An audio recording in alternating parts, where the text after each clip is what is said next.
Hola, ¿qué tal? Espero que te encuentres muy bien. Vamos a realizar algunos ejercicios, pero esta vez van a ser de la distribución binomial. Entonces, nuestro primer ejercicio dice: el mejor amigo del hombre.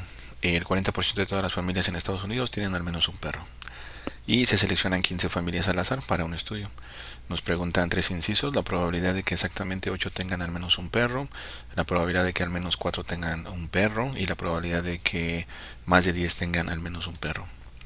Entonces, lo que vamos a revisar es si entra dentro de una distribución binomial para que lo podamos resolver. Por ejemplo, tenemos el número de ensayos, que son 15 familias. El número de ensayos, las iteraciones, el número de eventos, tenemos la n, está bien.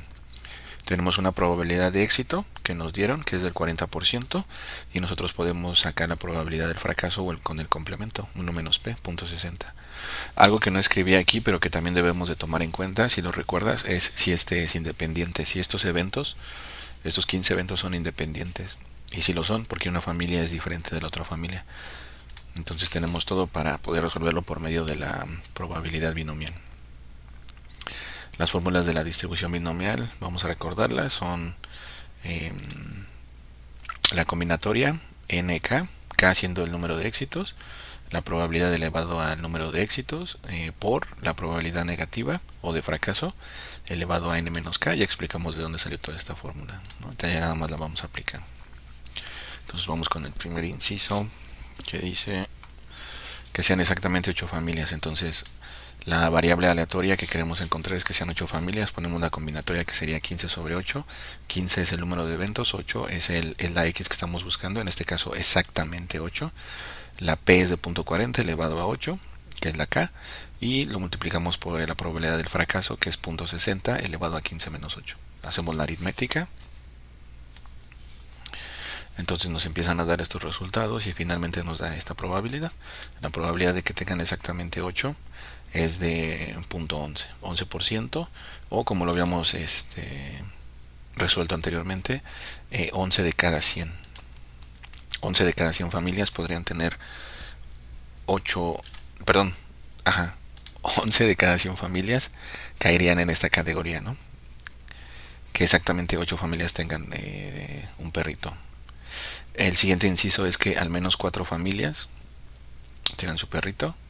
Entonces aquí, para calcular que al menos 4, o sea, que al menos 4 familias tengan este perrito, lo escribimos con que la x sea mayor o igual que 4. Al menos es como el límite, es de donde vamos a partir hacia adelante. Entonces directamente se requiere sumar desde 4 hasta 15. Pero es mucho más rápido y elegante resolverlo por su complemento. Entonces nosotros lo que vamos a hacer es, basado en la regla del complemento, solamente vamos a calcular las probabilidades 0, 1, 2 y 3. Y a esas les vamos a restar el 1, que sería el resto, ¿no? Por eso es la regla del complemento. Y pues hacemos lo siguiente: calculamos la probabilidad para cuando es 0, para cuando es 1, para cuando es 2, para cuando es 3. Una vez que tengamos todas esas probabilidades, simplemente las vamos a sumar.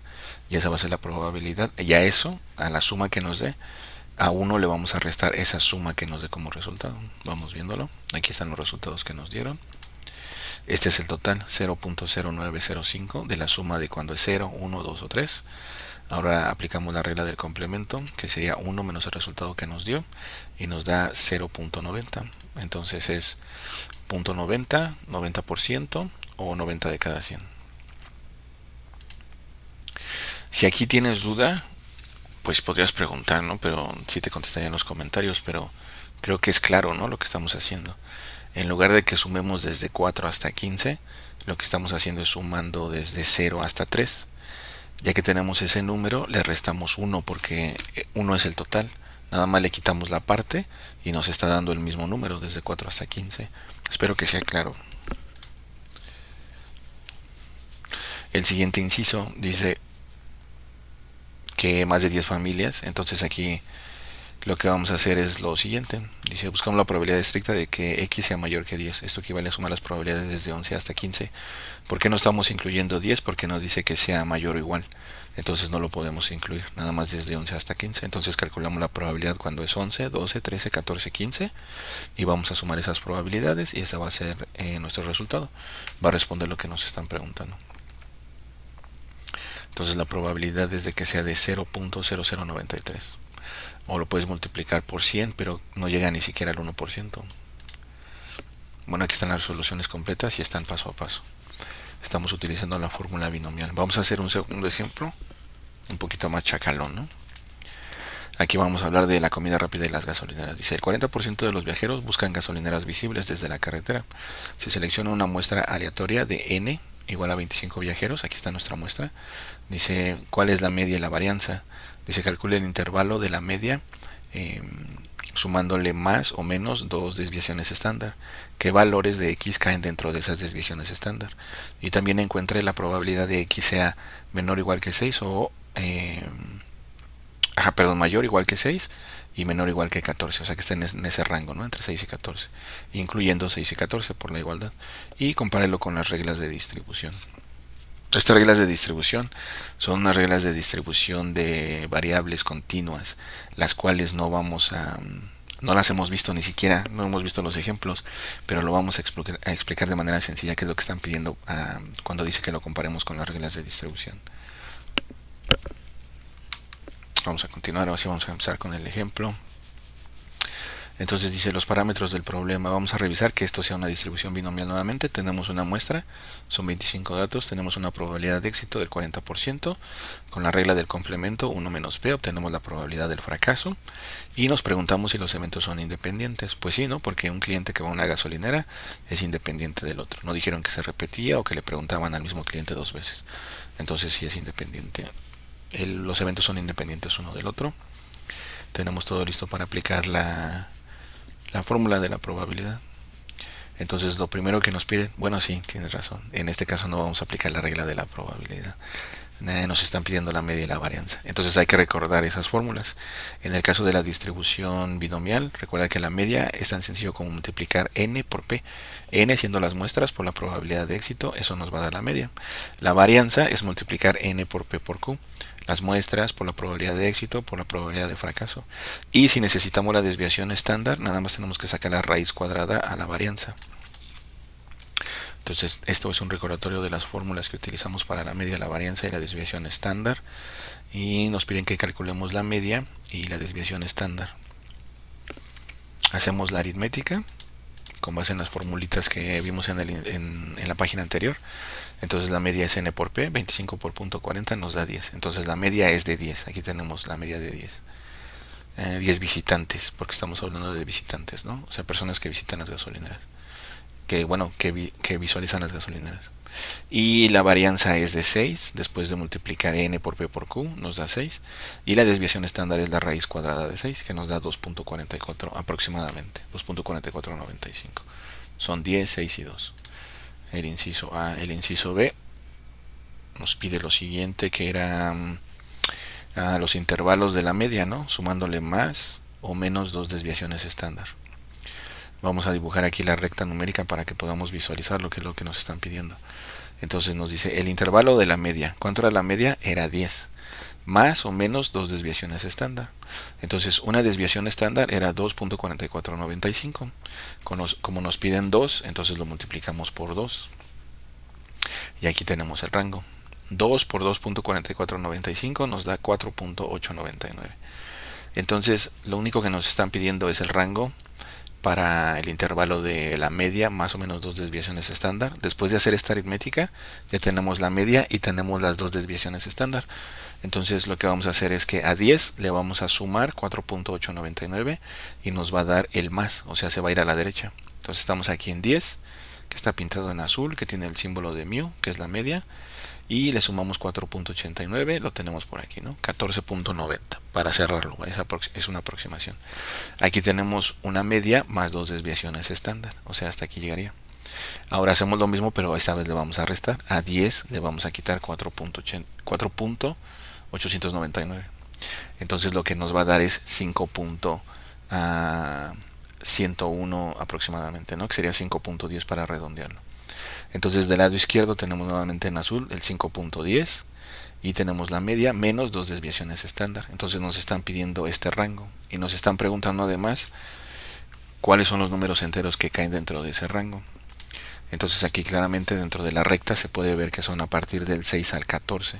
Ese sería nuestro nuevo rango o nuestro nuevo conjunto de datos. El 5 y el 15 no entran porque la línea azul que estamos dibujando aquí no llega, como tal no lo podemos calcular. 5.10 es, o sea, el 5 no lo podemos meter y tampoco llega hacia el 15, ¿no? Se queda en 14.90. Entonces los números son desde el 6 hasta el 14.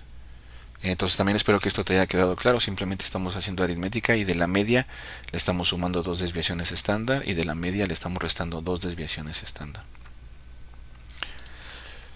El siguiente intervalo nos pregunta lo siguiente. El siguiente inciso, no intervalo, perdón.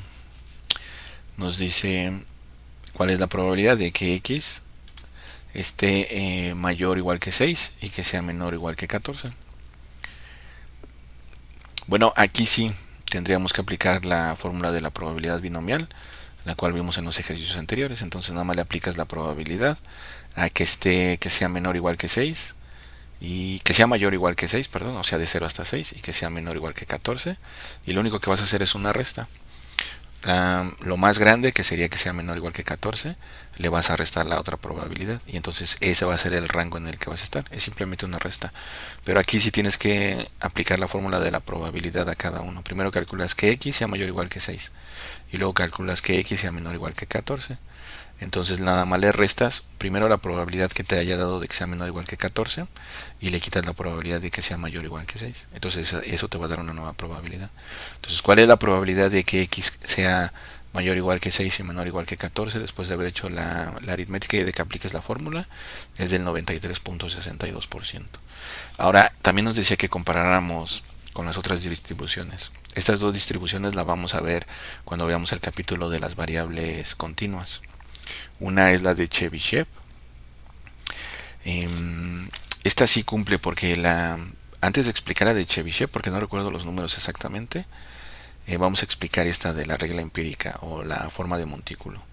En la forma de montículo también lo vimos en uno de los primeros capítulos de estadística, cuando estábamos viendo cómo se formaban los gráficos que no tienen ningún espacio, ¿no? Que serían de distribuciones continuas.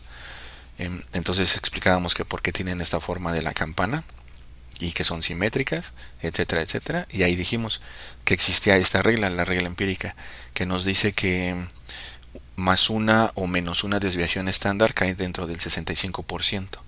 O sea, siempre que preguntes por una desviación estándar, por una sola, estás dentro del 65% de la probabilidad. Cuando son dos desviaciones estándar, caen dentro del 95% de la probabilidad. Menos 2 y 2 desviaciones estándar. Y si son 3 desviaciones estándar, entonces ya es arriba del 99%.